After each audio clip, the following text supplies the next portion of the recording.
President. Senator from Mississippi. Mr. President, I agree with so much of what the distinguished Democratic leader has just said, and I was coming from one building to the other when the distinguished senator from Iowa was speaking, but I know he was making the points that that I would make at this time too. If the distinguished Democratic leader wants to call this a Marshall Plan for the coronavirus crisis, I will subscribe to that. I think it's that serious, and I agree with what the Democratic leader said about this economic crisis. It's something like we've never seen before, and it calls for dramatic action, and I think that's what the Majority Leader, Senator McConnell, has proposed. And I agree with this from my friend from New York.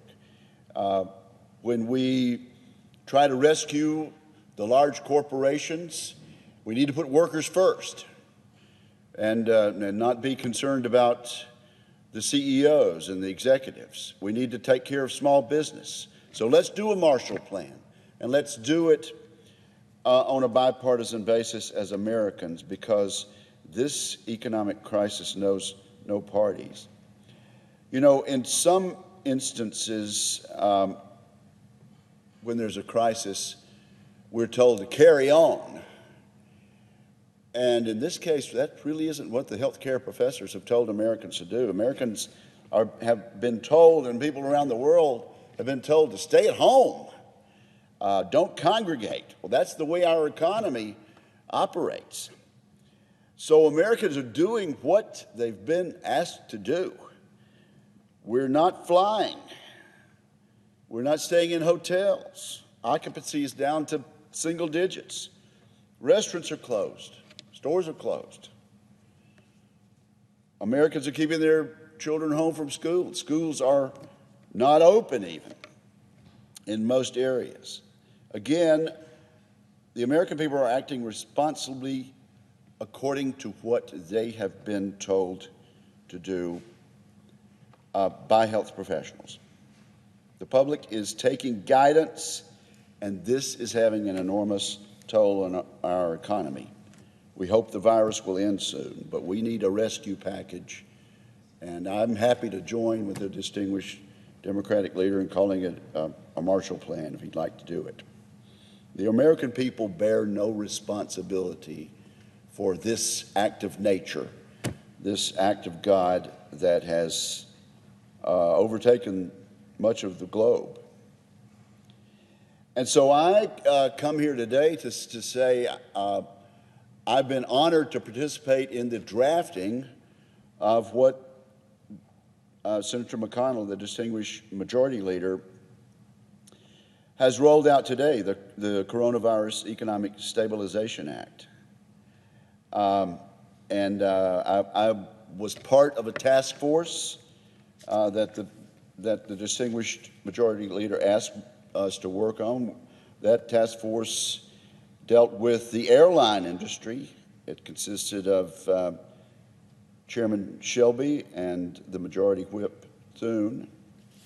And we're happy to develop a plan that involves $208 billion,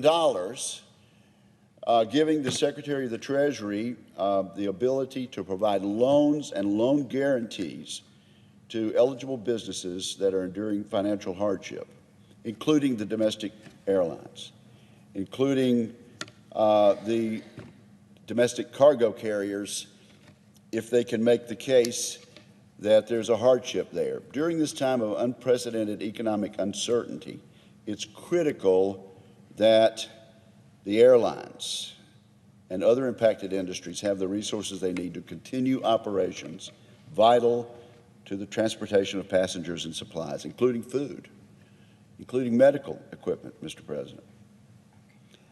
The plan that I participated in drafting, and which the distinguished Majority Leader put forward today, would prohibit the federal funds from being used to increase compensation or provide golden parachutes or that sort of thing for the leaders of these distressed companies. So again, I subscribe to what Senator Schumer said. Protect the workers. This is no bailout. This is jobs, and this is loans that we expect to be paid back when times are flush again. This legislation would take an important step in putting our economy back on track for the American people. A great deal of work has gone into the draft, and much work is going to be required in the future. Tonight, tomorrow night, Saturday, and Sunday, we're in the midst of a severe economic crisis. And I'm determined to work on a bipartisan basis with people like my friend who just spoke, with Senator Cantwell, the senator from Washington, my distinguished ranking member. We have penciled in 10 a.m. tomorrow morning. I've already been on the phone with her, and we are going to be dealing with our with the legislation under the jurisdiction of our committee, the Commerce Committee. And I think we're going to be able to work as we have on so many other issues, as Americans, and not as Republicans, Democrats, as teammates, rising to the occasion, answering this crisis as Americans have done so many times in the past. And so I simply rise today to say this is a time for us to come together as patriots, as Americans, and take on the task that is before us. I look forward to a hard weekend of work and a product that all Americans can be proud of. And with that, I yield the floor, Mr. President.